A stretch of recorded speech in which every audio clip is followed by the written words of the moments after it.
నమస్తే అండి. నమస్తే అండి. ఉమెన్స్ డే వస్తుంది కదా, మహిళల గురించి కొన్ని మాటలు. ఇలా స్త్రీ అంటేనే ఒక శక్తి.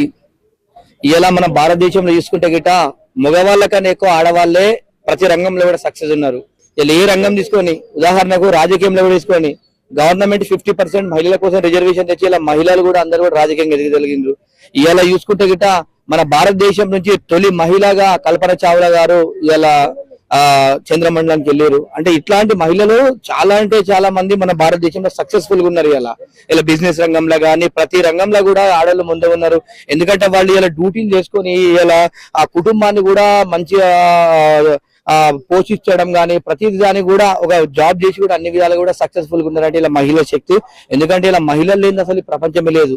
ఇలా మనం చూసుకుంటుంటే గత రోజులలో ఆడలు అంటే ఓన్లీ వంటకు ఇంటికి మాత్రం పరిమితం అనుకున్నారు. కానీ ఇలా మొత్తం ప్రపంచాన్ని శాసించే విధంగా ఇలా ఆడవాళ్ళు ఇలా ఎంత సక్సెస్ఫుల్ గా ఇంకా రాబోయే రోజులలో కూడా అందరూ కూడా వీర మహిళల్లాగా అందరూ కూడా ముందటికెళ్ళి మంచి సక్సెస్ఫుల్ కూడా ప్రతి రంగంలో కూడా ఇలా మనం చూస్తే ఇలా కొన్ని సందర్భాలు చూస్తే చాలా ఫస్ట్ బాధ అనిపిస్తుండే. పెళ్ళైన తర్వాత భర్తలు కొంతమంది తాగుబోతున్నాయి, తిరిగిపోతాయని కూడా కుటుంబాన్ని రోడ్డు మీద పడేసినా కూడా ఇలా మహిళలు అలా పిల్లల కోసం వాళ్ళు కూడా ఇలా కుటుంబాన్ని పోషించి పిల్లలు మంచి తీర్చిదిద్దే విషయంలో కూడా ఫుల్ గా సక్సెస్ అవుతారు. మనం చూడండి ఇలా మగవాళ్ళ కన్నా ఎక్కువ ఆడవాళ్ళ మహిళలు ఇలా డ్యూటీలు చేస్తారు, జాబులు చేస్తారు, ప్రతి దానిలో కూడా సక్సెస్ ఉన్నారు. కాబట్టి ఇలా స్త్రీలు అంటే ఇలా మన భారతదేశంలో ఇలా స్త్రీలందరూ కూడా ఒక శక్తివంతంగా ఉన్నారు. ఇలా ఆ విధంగా ముందుకెళ్లి ప్రతి రంగంలో కూడా సక్సెస్ఫుల్ గా అవుతున్నారు. కాబట్టి మళ్ళొకసారి వాళ్ళకు మహిళా దినోత్సవ శుభాకాంక్షలు తెలుపుతాము. ఎందుకంటే ఇంకా కూడా ముందుకు ప్రతి రంగంలో కూడా ఇంకా ముందడికి వెళ్ళాలని చెప్పేసి మనం తెలియజేస్తున్నాం. మహిళల మీద రేపటి మర్డర్ అటెంప్ట్స్ జరుగుతున్నాయి కదా, అవి జరగకుండా మహిళల రక్షణ కోసం ప్రభుత్వం ఎలాంటి యాక్షన్స్ తీసుకోవాలంటారు? మహిళల పైన ఇలా ఒకటండి, ఇలా గవర్నమెంట్ కన్నా ముందు మహిళలు అనేది వాళ్ళ ధైర్యం మీద వాళ్ళు నిలబడుతున్నారు కూడా. ఇలా భయపడే రోజులు పోయినాయి. ఎందుకంటే ఇలా వాళ్ళ సక్సెస్ మీద వాళ్ళు ప్రతి దాని మీద కూడా సక్సెస్ ఉన్నారు. కాబట్టి మీరు రక్షణ పైన కూడా మీ పైన ఎవరైనా ఎదురు దాడి చేసినా వాళ్ళ పైన మీరు దాడి చేయండి, భయపడాల్సిన అవసరం లేదు. ఎందుకంటే ఇలా ప్రతి దాంట్లో కూడా మీరు ఇంత ముందుకెళ్తున్నారు, సక్సెస్ఫుల్ వెళ్తున్నారు. కాబట్టి మీ రక్షణలో కూడా మీరే కాపాడుకోవాలని చెప్పేసి తెలియజేందంటే గవర్నమెంట్ చేస్తాను కాదు, మన ఆత్మరక్షణ కోసం కూడా మనము ముందు జాగ్రత్తగా ఉంటే కూడా బాగుంటుందని చెప్పి తెలియజేస్తున్నా.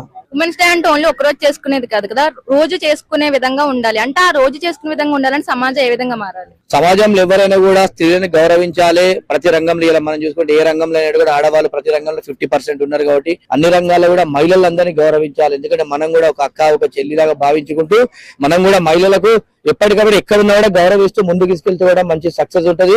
ప్రతి రంగంలో కూడా ఇలా కూడా మగవాళ్ళని కన్నా ఎక్కువ కూడా ఇలా మహిళలు ఇలా బిజినెస్ రంగంలో కానీ రాజకీయంగా పరంగా కానీ ప్రతి దాంట్లో కూడా సక్సెస్ఫుల్ గా ఉన్నారు. కాబట్టి మహిళల్ని మంచిగా గౌరవించుకు ముందడికెళ్తే మన దేశం కూడా మంచిగా ఉంటుంది. ఎందుకంటే ఇలా ప్రపంచంలో ఇలా మహిళల గౌరవం ఉందంటే అది ఒక భారతదేశంలో మాత్రమే అని చెప్పి నేను తెలియజేస్తాను. సో మీరు ఇన్స్పిరేషన్ గా తీసుకున్న మీకు నచ్చిన మహిళ ఎవరు? తెలంగాణ నుంచి అయితే మా కవితక్క గారండి. కవితక్క గారు మంచి తెలంగాణ జాగృతి పెట్టిండ్రు. అలాంటి ఇప్పుడు ఆమె కూడా రాజకీయ పార్టీ పెట్టబోతున్నారు. అలాంటి మహిళలు కూడా స్త్రీలకు అందరికీ ఒక ఆదర్శంగా, ఎందుకంటే బతుకమ్మ పండుగని ప్రపంచవ్యాప్తంగా కూడా తీర్చిదిద్దినటువంటి మహిళ కవితక్క గారు. కాబట్టి ఆమె అంటే నాకు చాలా మంచి ఇన్స్పిరేషన్, గౌరవం. రాబోయే రోజుల్లో మంచి పార్టీ పెట్టి తెలంగాణకి ఆమె ముఖ్యమంత్రి కూడా కావాలని చెప్పేసి నేను అనుకుంటున్నా. మహిళల గురించి ఒక సింగిల్ వర్డ్ లో చెప్పాలంటే ఏం చెప్తారు? మహిళలు అంటే ఒక శక్తి, అంతే. శక్తి దగ్గరికి పోతే ఎవరైనా కూడా శ్మశానం మన మటాస్ అయిపోతారు, అంతే. మహిళలు అంటేనే ఒక శక్తి. వాళ్ళు కూడా ఒక అమ్మవార్లకు మనం అమ్మవారిని ఏ విధంగా పూజిస్తామో మన దగ్గర ఉండే మహిళలు కూడా ఒక అమ్మ, ఒక అక్క, ఒక చెల్లిలాగా భావించుకుంటే పోతే మంచి సక్సెస్ ఉంటుంది.